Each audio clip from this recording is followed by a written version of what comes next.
Start करते हैं second example से। Consider a square A B C and D. आपके पास एक स्क्वायर है जिसकी ये कोऑर्डिनेट्स वर्टिसेस गिवन है।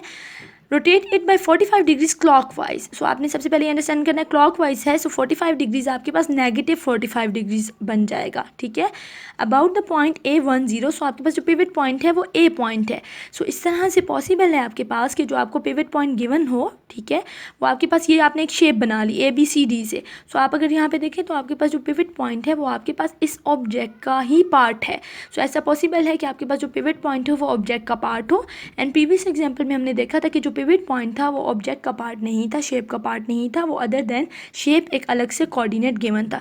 सो पिवट पॉइंट शेप का पार्ट भी हो सकता है vertex and other than the vertices भी हो सकता है। सो T1 कैसे कंप्यूट होगा? हमारे पास ए कोऑर्डिनेट ये है। सो फर्स्ट स्टेप हमारे पास क्या है कि हम इस कोऑर्डिनेट को पॉइंट को पिवट पॉइंट को लेके जाएंगे ओरिजिन पे। सो जब ये पॉइंट ओरिजिन पे जाएगा, ओरिजिन की तरफ मूव करेगा, सो आपके पास एक्स में क्या चेंज आ रहा है? एक्स आपके पास क्या हो रहा है? नेगेटिव होगा, बट वाई में नो चेंज। सो वाई एक्सिस में कोई चेंज नहीं आ रहा, एक्स एक्सिस आपके पास नेगेटिव हो रहा है। सो एक्स एक्सिस में -1 एंड वाई 0। एंड होमोजीनियस के लिए 3x3 की मैट्रिक्स बनाई। एंड देन रोटेशन मैट्रिक्स चाहिए होगी, वही रोटेशन मैट्रिक्स है थर्ड। आपके पास रोटेट कर दिया आपने इस पॉइंट को ओरिजिन पे, देन आपने क्या करना है? बैक ट्रैक करना है, इसको ओरिजिनल पोजीशन पे लेके जाना है। सो जब आप इस ऑब्जेक्ट को यहाँ से ओरिजिनल पोजीशन पे लेके जाएंगे, मूवमेंट करेंगे, सो अगर आप देखें तो आपके पास एक्स की वैल्यू पॉजिटिव है बट वाई आपके पास कांस्टेंट है, 0 है। सो आपके पास एक्स की वैल्यू 1 एंड वाई की वैल्यू 0 होगी। सो इसी तरह से rotation matrix cos -45, sine -45 and minus minus positive हो जाएंगे, साइन -45 कॉस -45। सो 1/2 आ जाएगा आपके पास यहाँ पे, पॉजिटिव 1/2, नेगेटिव 1/2 एंड पॉजिटिव 1/2। सो इसके बाद हम इसको सॉल्व कर रहे हैं। सॉल्व करने के लिए T2 लिखा matrix, rotation matrix, T1 translation matrix and last the point किस। सो यहाँ पे पॉइंट किस तरह से डिफाइन किया है? अगर आप देखें आपके पास जो फर्स्ट पॉइंट है आपके पास 1 0 0 0 एंड इसके बाद 0 1 एंड 1 1।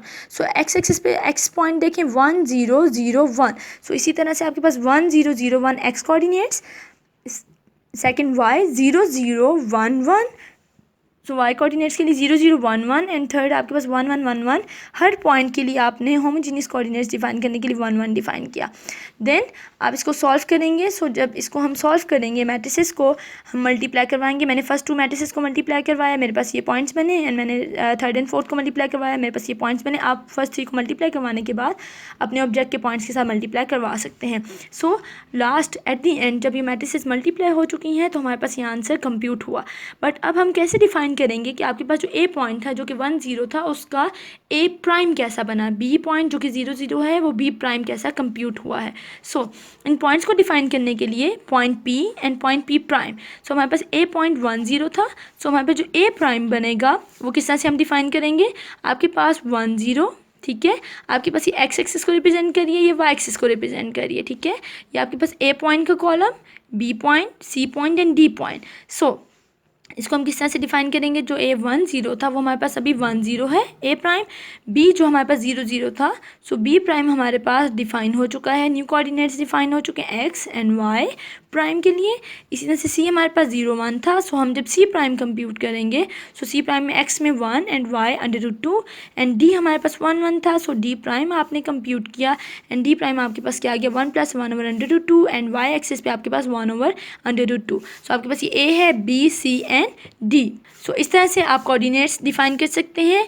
आपके पास ओरिजिनल पॉइंट्स गिवन थे एंड हम लोगों ने कंप्यूट कर लिए जो रोटेटेड पिवट पॉइंट रोटेशन के अकॉर्डिंगली पॉइंट्स हमने कंप्यूट करने थे।